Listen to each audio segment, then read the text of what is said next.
position, confirmed. Then we must always see the good in others. And what happens by doing that is that we associate with the good qualities of others. We are what we associate with. If we associate with others' bad qualities by thinking about someone's bad quality, as per the law of nature, that quality would come in us. That person may get rid of that quality. But because we are associating with that, we become that. And if we associate with the good in others, then that's what will be enhanced. If someone has a great quality which we may not have, if we glorify that person, if we glorify that quality, as we associate, that quality comes in us. That's the secret of spiritual advancement. The second is no compare. So rather than comparing ourselves with others, it leads to things. Either it leads to envy because we feel, oh, this person has much better than me, or it leads to pride. We say, oh, I'm much better than this person, very subtly. I have that, this person doesn't, yeah. And both lead to downfall. Everyone has their own spiritual journey. Everyone, we don't know. It's like going to a movie and coming at somewhere in the middle. And there we see two persons fighting. Naturally, the one who is being beaten, we think, oh, that's a victim, and the other person is aggressive. So the person who's hitting maybe is the villain, the person who is being victimized is the hero, but it could be something else. We are only seeing a part of that movie. If we see from the beginning to the end, we'll know, oh, actually, this is what their characters are. But when we compare, we are often comparing just a section of our movie with a section of their movie, which are in completely different tangents. So it doesn't really help anyone except inside these different emotions, negative emotions. Third is, so again, instead of not comparing, what should we do? Yes. Yeah. Just glorify the other person. Third is no complaining. Never complain. By complaining, we just put ourselves, oh, this is not working, that is not working. We attract that negativity more. So what is the opposite of complaining? Appreciate, be grateful. Thank you, Krishna. Even if we are in the worst situation, we may not know that it may be good for us. Maybe Krishna has saved us from a big thing that would have happened later. So practice saying thank you. And then automatically the gratitude will come in any situation. We will be able to see the good in a bad situation also. Because Sri Chaitanya Mahaprabhu and Krishna in Srimad Bhagavatam, in all these scriptures, there are three main themes that are there, which we will understand at the end of today's discussion. So please remind me three things, learnings that we should learn, which will help us to always be grateful. So this is the timeline of Sri Chaitanya Mahaprabhu's life. So which year was Mahaprabhu? Did he appear? Which year? So Mahaprabhu lived on this planet for 48 years.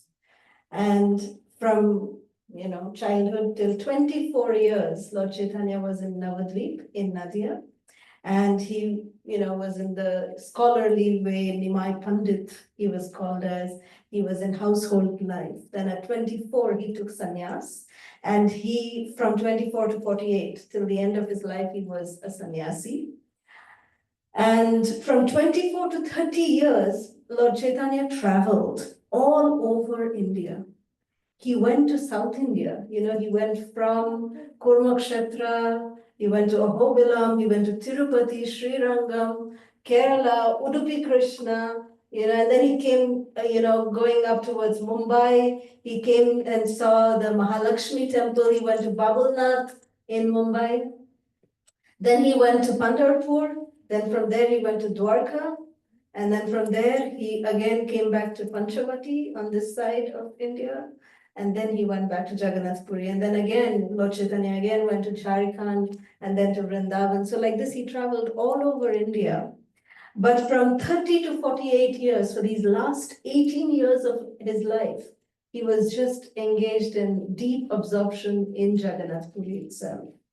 So this is the timeline of Lord Chaitanya's glorious life. His parents are Jagannath Mishra and Srimati Sachi Devi. Lord Chaitanya appeared in Mayapur in West Bengal. And because of his appearance, because we are Gaudiya Vaishnavas, that's why we are, Gaura means Gauranga Mahaprabhu. From him comes Gaudiya. So we are Gaudiya Vaishnavas. And that is why our world headquarters is also situated in Mayapur, beautiful temple. And this place where Lord Chaitanya appeared, there is the tree till there, even till now, you can see the tree. And because he was born under a neem tree, Lord Chaitanya was lovingly called as Nimai, because he was born under a neem tree. Okay? So today we are going to see 4 aspects of how to identify anyone who is supreme, which is also called as S.A.F.E parameters to identify the Supreme Lord. What does S stand for? And A stands for? F stands for? And E stands for? Okay, so based on these S.A.F.E parameters, let us see if Lord Chaitanya fits into these categories. Okay? This will help us avoid or fall into the trap of anyone coming and saying, oh, I am an incarnation of Krishna. Incarnation of God. And I have come to teach you how to become a devotee. Anyone can come and say that. How do we identify that this person is speaking the truth and this person is not? So we should ask these S.A.F.E to them to prove it. In Srimad Bhagavatam, in 11th canto, it is said, Krishna Varnam Tvisha Krishnam Sango Pangastra Parshadam Yagyai Sankirtana Prayay Yajanti Hi Sumedhasa. Can someone read the translation? Yes. Intelligent person perform congregational chanting to worship the incarnation of Godhead who constantly sings the holy name of Krishna. Although his complexion is not blackish, he is Krishna himself. He is accomplished by his associates, servants, weapons, and confidential companies. Thank you. So this was spoken 5,000 years ago. Srimad Bhagavatam was spoken right after Krishna left this world. So 5,000 years ago, he was predicted that he will appear, what will be his activities, and he'll start the Sankirtan Yajna, which will be performed by people who are Sumedhasa, which means who are very intelligent. So all of you who have gathered here, you fall in that category, as per Srimad Bhagavatam. Haribo. In Garuda Puran, can someone read this? Just the translation. In the first part of Kali Yuga, I will appear in my complete spiritual world in Mayapura. Navadvita and becomes the son of Sachi. Thank you. This is predicted in Garuda Puran. Oh, sorry, next.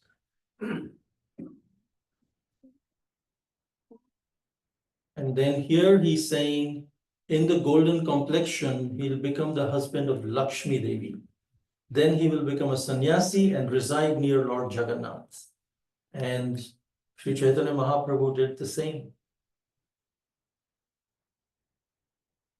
Also, in many different Puranas that he is, we will see later that he's also predicted in Vishnu Sahasranam. It's coming. So now we'll do the astrology and the attributes. So according to this, in the Bhavishya Purana, it is stated, anyone would like to read? You want to read? Just the translation.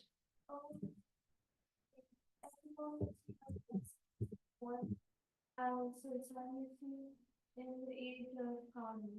I will be displaying symptoms like shedding tears of blood and hair standing on and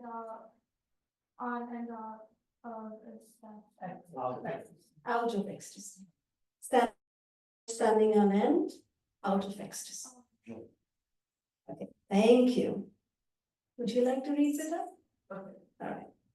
On the full moon day of the month of Purnima, conjoined with the star Falcony, I will appear in a golden form begotten by Gauranga in the womb of S.A.F.E.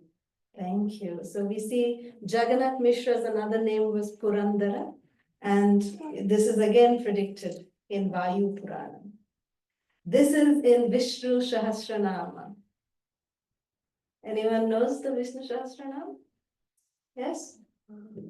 You remember this verse? Suvarna Varna Hemango Varangas Chandanangadi Sanyasa Vritshrama Shanta Nishta Shanti Parayanaha. That Lord Chaitanya, he has a golden complexion, Suvarna Varna. His limbs are very beautiful and smeared with sandalwood pulp. He has the appearance of molten gold. Hema Anga. Now, following authorities. So one way that we learned is to understand by scriptures, understand by his attributes. And what they say in scriptures, it's also predicted what the attributes would be. The third is different authorities, they tell us. So not just the scriptures. In spiritual life, if anyone tells you anything, always make sure that we are following this three-way check and balance system. Guru, Sadhu, and Shastra. Anything that is told to us that this is spiritual instruction, then we should ask, where is it in this Shastra? And what other sadhus are telling about this? And then also learn from Guru. If we read something from the Shastra, we should understand its interpretation from the Guru and the Sadhu.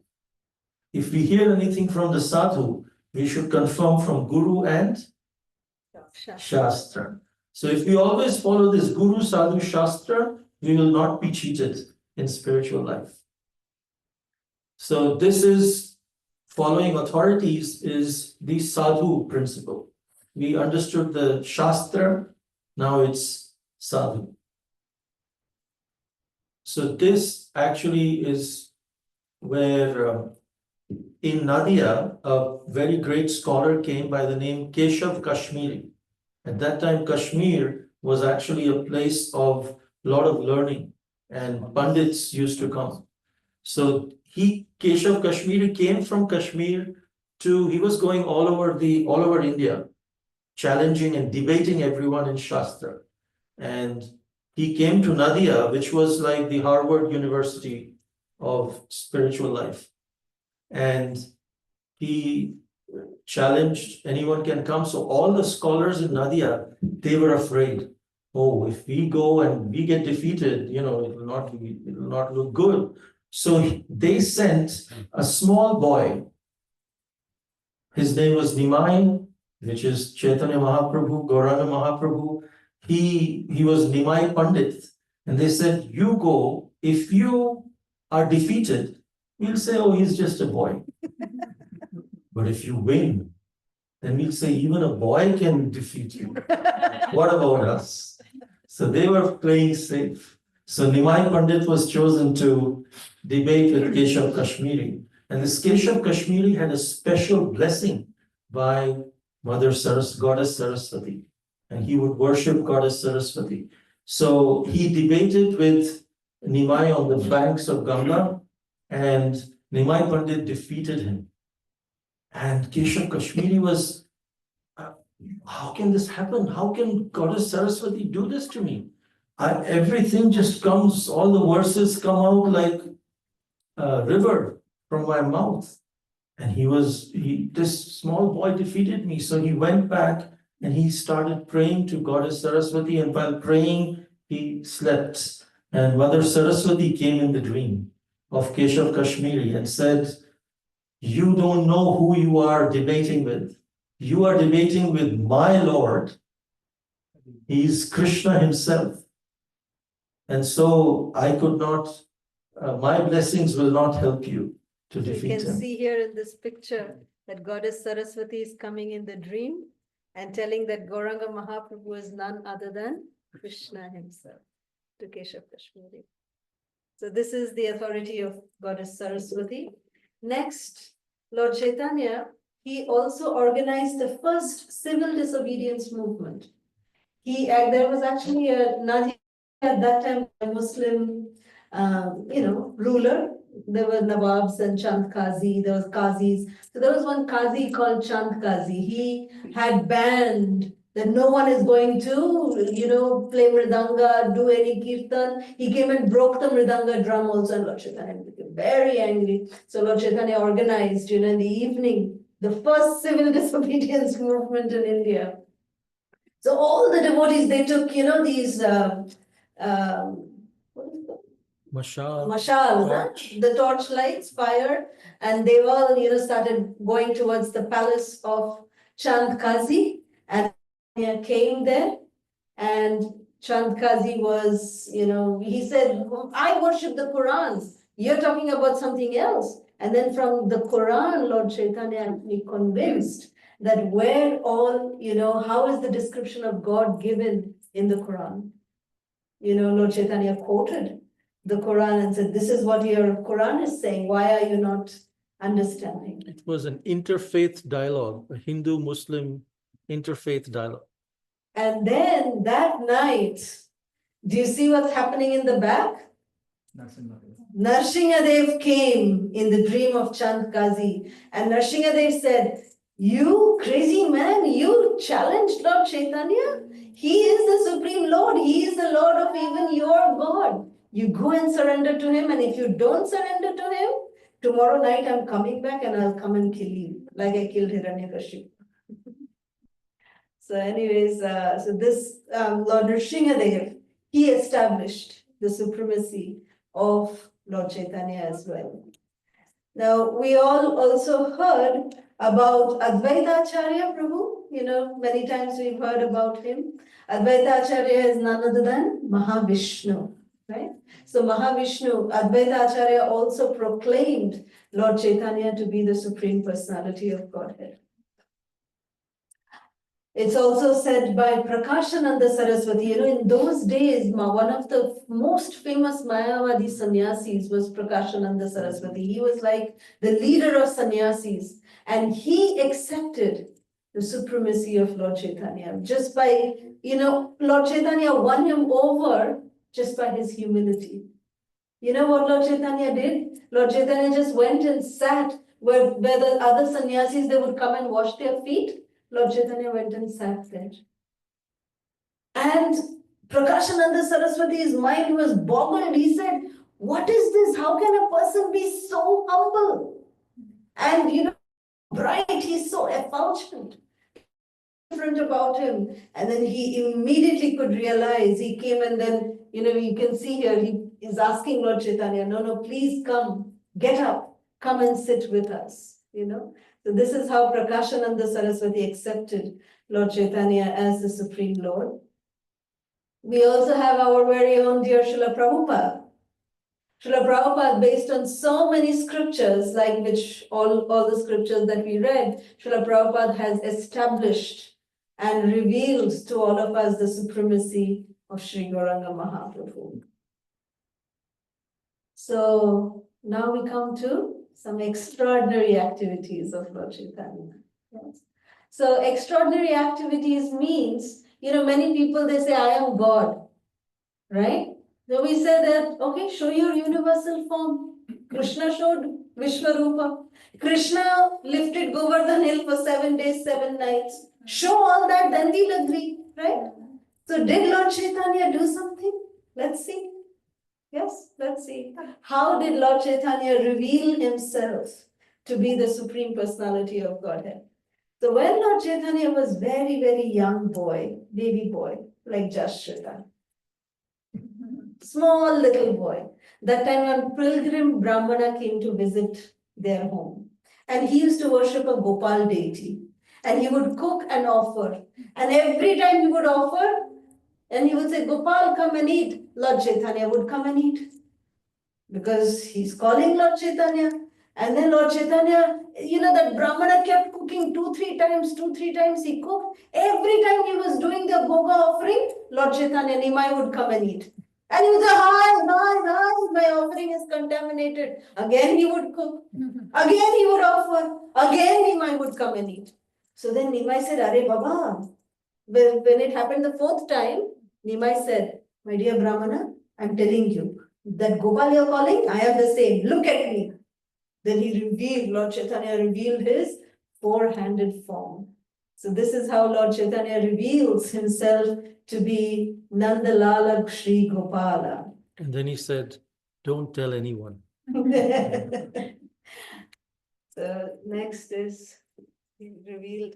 Okay, Lord Chaitanya revealed his form as Krishna and Balaram to a very simple Brahmana named Kolavecha Sridhar. Okay, so this is another pastime where he revealed.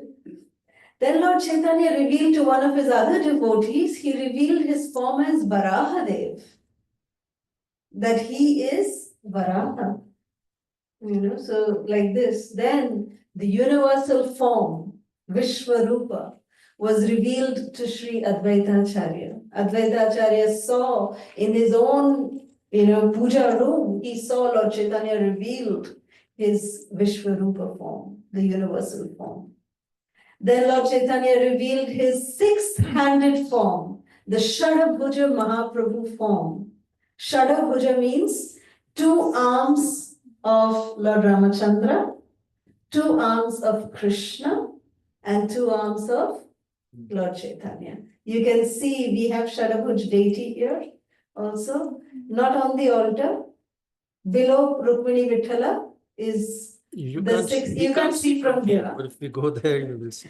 You can see the Shadbhuj form. Shadbhuj Mahaprabhu is just below Rukmini Vithala. You can see him, take darshan. This is the 6-handed form of Lord Chaitanya. And Lord Chaitanya also revealed that he is none other than Krishna himself in the mood of Srimati Radharani. He's the combined form of Radha and Krishna to Srila Ramananda Roy. Shri Krishna Chaitanya, Radha Krishna Nahi Anya, non-different.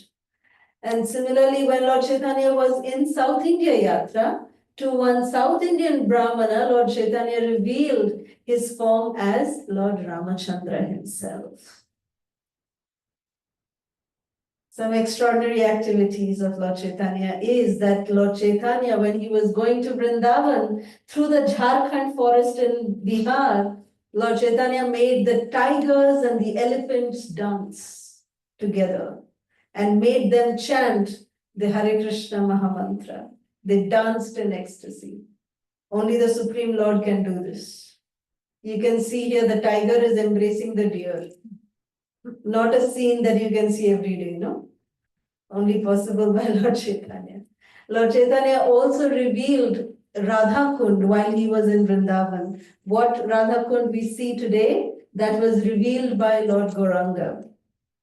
So these attributes show to us that Lord Chaitanya is indeed the Supreme Personality of Godhead because of his magnanimous activities and these four qualities that we just discussed. You know, he is Srimati Radharani. See the different pictures in the same mood?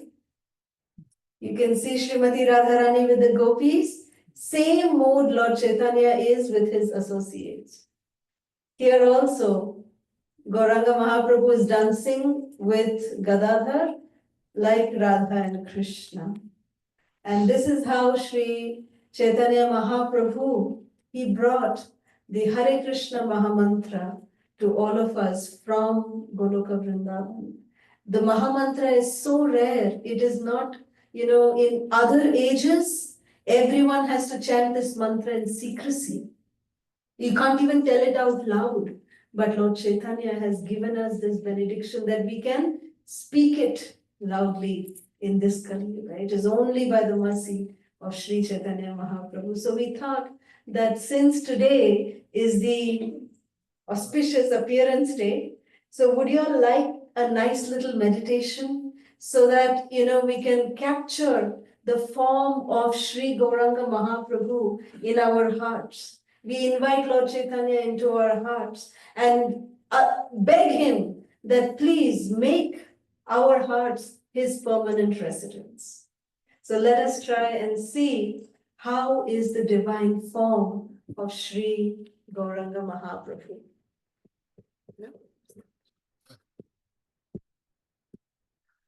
So this meditation on the form of Sri Gaura Hari, he is so magnanimous and so graceful in his form. His body is compared to the Kadamba flowers. As we see the Kadamba flowers, they are standing on end. Similarly, when Sri Chaitanya Mahaprabhu chants the Hare Krishna mantra, his hair stands on their ends. So just like the Kadamba flower, any of you have seen the Kadamba flower? It looks like this, and it's so fragrant, like tennis balls, little tiny tennis balls, right? You It's in see? Vrindavan. Yeah, Find in you Vrindavan. find it, huh? Yeah. So yeah, once it's ripe, you can take, yeah. So this Kadamba flower therefore is compared to the body of Sri Gauranga Mahaprabhu. So we start our meditation from the lotus feet of Sri Chaitanya Mahaprabhu. Mahaprabhu's lotus feet is soft and delicate like lotus flowers. He has a reddish hue around his lotus feet. And his body is compared to the lotus, just like the lotus is there in mud, but it's always above it. It's not affected by the muddy water. It is in the muddy water, but not affected by the muddy water. Similarly, Sri Chaitanya Mahaprabhu teaches us how to be in this world, but not of this world, not be impacted by the negativities of the material world. That's why his body is compared to lotus feet, lotus flower. His body is golden and is effulgent like lightning. His waist is very slender when he is dancing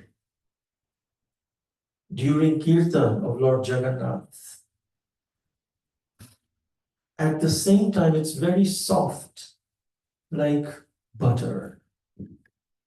Lord Gauranga wears beautiful jewels on his chest. And those jewels, they not only increase the way Lord Chaitanya looked, the beauty, it enhances the beauty of Lord Chaitanya. Actually, those jewels have the capability of attracting our minds to the Lord. And Lord Chaitanya, he has a beautiful bodily aroma, divine fragrance, and his lotus feet, because they're always adorned with tulasi leaves mixed with camphor and sandalwood. That's why they give very nice fragrance, aroma. And Lord Chaitanya's hands are always dipped in sandalwood. So Lord Chaitanya has this very beautiful chandan, aguru smell coming from him. Lord Chaitanya's body is always decorated with sandalwood, and he wears tilak all over his body. There's divine nails of Sri Gauranga Mahaprabhu. They are so bright that they have the capability of illuminating the entire creation. Sri Gauranga Mahaprabhu's lotus face is as effulgent as the rising of the sun. The rising of the sun is put to shame comparing to the lotus face of Gauranga Mahaprabhu. And his lotus face is also very, very soft and delicate, like this white lotus flower. And the face of Sri Gauranga Mahaprabhu is considered to be the embodiment of all rasas. And he has a honey-like sweet, sweet smile. From his lotus face, we come to his lotus eyes, which are captivating because of intense attachment to Krishna. His eyes are crying, and there is a reddish hue in his eyes of compassion towards other living entities.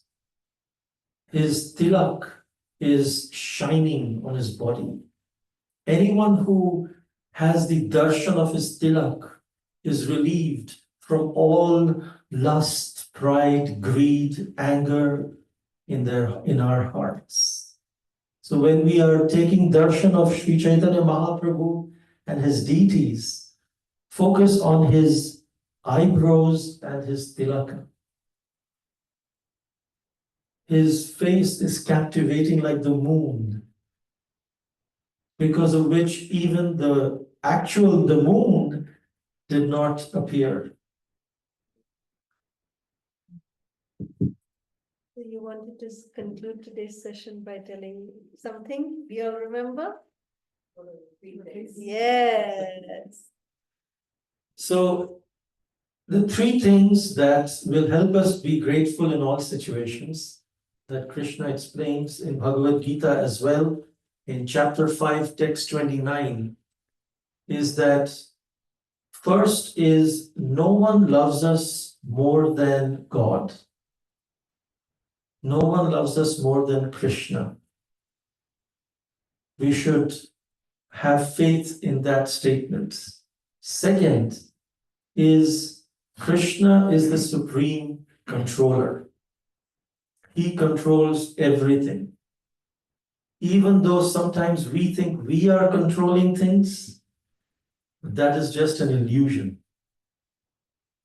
And third, he never makes any mistake.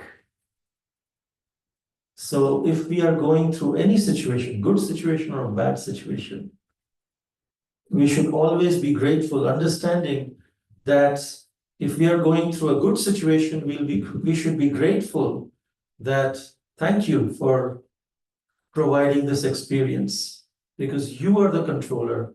No one loves me more than Krishna, and Krishna never makes mistakes. And third, if we are also going through not so good situations, some challenging situations, especially then, we must remember these three things, and we'll feel loved. We won't feel, sometimes we feel dejected and betrayed, and we feel disappointed. But if we remember these three things, which are the three things?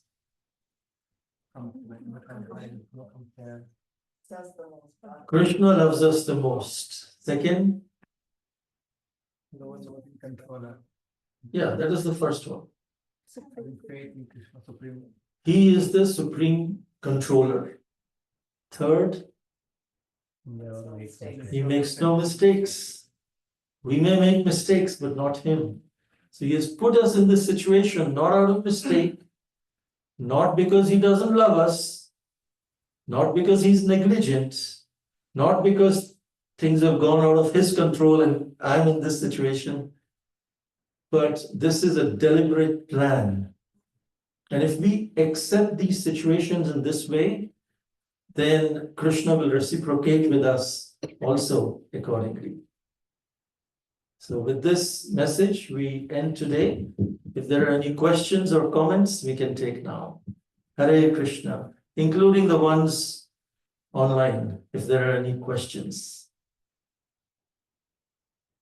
We thank all of the wonderful devotees for joining us over Zoom. Thank you all so much. Any comments, questions?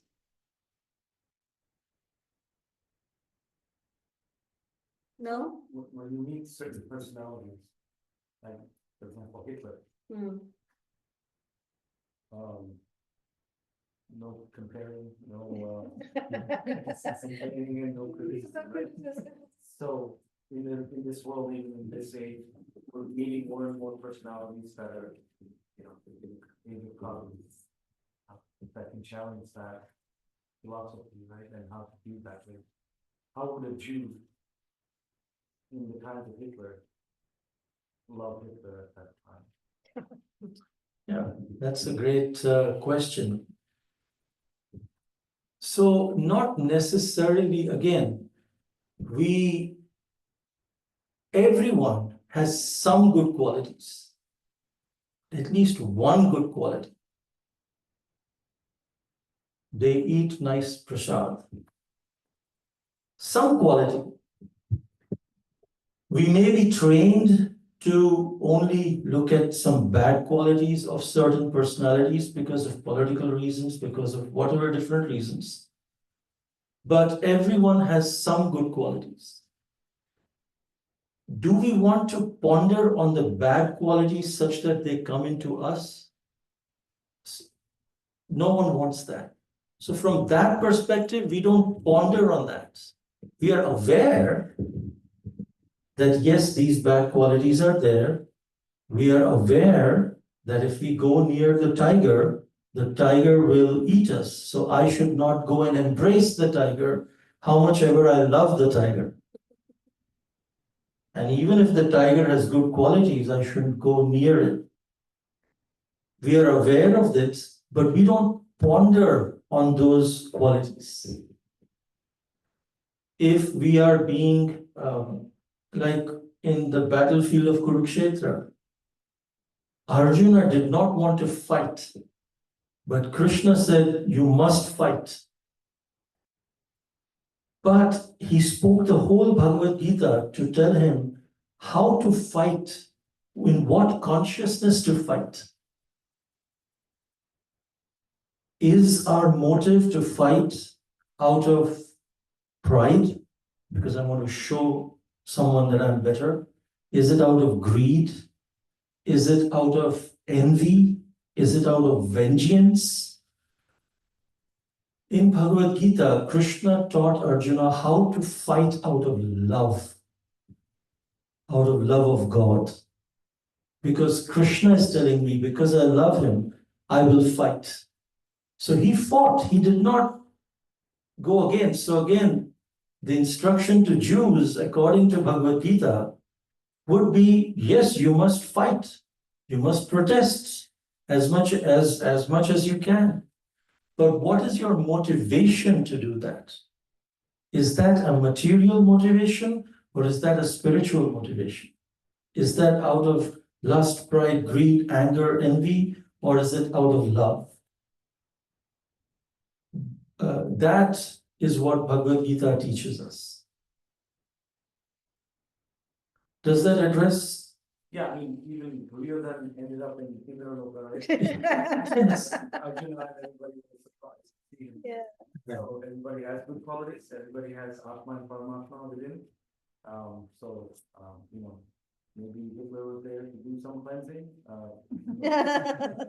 of the earth or like some kind. But at that situation, when people are trying to survive, a daily survival mentality, instead of going in the gas chambers, you know, it's very hard to, Yeah. in that perspective. Yeah, no, that's true. Many times we go through some situations and we are recipients of such vengeance or some negative negative aspects of others. And we are not able to see any good quality in that person just because of so much negativity is going. But if we see objectively, they do have some good qualities. It's our choice whether we want to just loathe in that negativity that's coming out, or do we want to focus on the good qualities? Again, that does not mean that we don't fight that situation externally. It means internally, we should not be disturbed while fighting. We should not be agitated by the negative influences while fighting. And that's why Bhagavad Gita is always talking about what is your internal consciousness.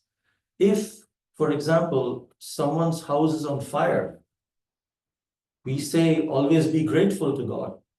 So should he just sit and say, thank you, Krishna, you know, my house is on fire? That's not what it means. What it means is externally, you do what you have to do to take care of the house. If we put water on the house or we call the fire extinguisher, we have insurance and we do all those things. But the difference between a devotee and a non-devotee, a follower of Gita and not, is the motivation, what is internally going on. Externally, both will do the same things. But internally, the devotee will not be agitated. Internally, he'll be grateful that there is something good. And if I be grateful, that good will be revealed. But the other person may be completely agitated to the extent that he can't even do the practical external things. He'll be like, oh my God, what just happened? I'm just frozen. I don't know what to do. I think that is the key to maintain your sattvic state of mind internally and do what needs to be done. Like there's a story of, you know, a man was drowning, he prayed and prayed to God, and God said, well, you died because I sent you all those boats and you didn't get on the boats. Yeah, You have to take the action, but internally maintain the balance. exactly. But inaction also. Inaction is just as bad in Bhagavad Gita, he's talking to Arjuna. Good. And Arjuna doesn't want to fight, says not doing is just as bad. Yes. So you have to follow your dharma and your. Correct. Exactly. Yes. So externally we must, but he said you fight, but don't fight out of vengeance or out of anger towards Duryodhana. Or attachment to the result. Yeah, or attachment to the results. Don't fight. What is your motivation? Internally, you first cleanse yourself and then you fight. You do the same, you will fight the same way or even better than others. But internally, your motivation is different than what others are doing. Right? Any other question or comments? Thank you all so much for joining us today. Thank you for all your comments. And You want to read the comments? Okay. Thank you very much. Hare Krishna. Hare Krishna. Shri Gauranga Mahaprabhu ki jai. Jai. So now we will have some arti and then prasad. Hare Krishna.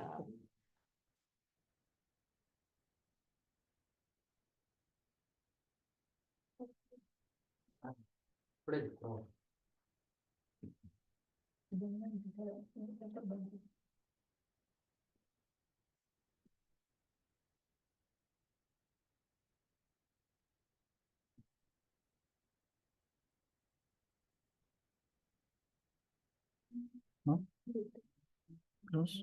Lead the meeting.